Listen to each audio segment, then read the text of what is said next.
রুই মাছের মালাই কোপ্তা। পয়লা বৈশাখের দিন এই রান্নাটা করলে কিন্তু জমে যাবে। এখানে আমি রুই মাছটাকে হালকা করে সেদ্ধ করে কাটা ছাড়িয়ে রেখে দিয়েছিলাম। আর এইদিকে পেঁয়াজ কুচি, তার সাথে আদা রসুন বাটা, মাছের টুকরোগুলো, সমস্ত রকমের যা যা ঘরোয়া মশলা আছে, আর দিলাম আলু সেদ্ধ আর একটু বেসন।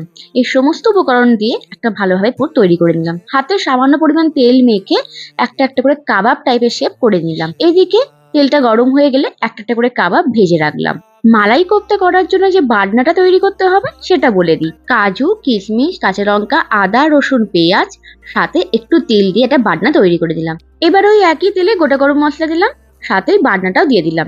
টক দই, একটু পোস্ত বাটা, ফ্রেশ ক্রিম, হলুদ, লঙ্কা, জিরে গুঁড়ো, সামান্য পরিমাণ চিনি, পরিমাণ মতো নুন। 3 থেকে 4 মিনিটের মতো মিডিয়াম ফ্লেমে ভালোভাবে কষিয়ে নিলাম। তেল বেরিয়ে এলে কাবাবগুলোও দিয়ে দিলাম। আর কিছুই না, একটু ঘি, কাসুরি মেথি আর একটু গরম মশলা দিয়ে নামিয়ে দাও। এরকম কাবাব গরম গরম ভাতে জাস্ট জমে যাবে।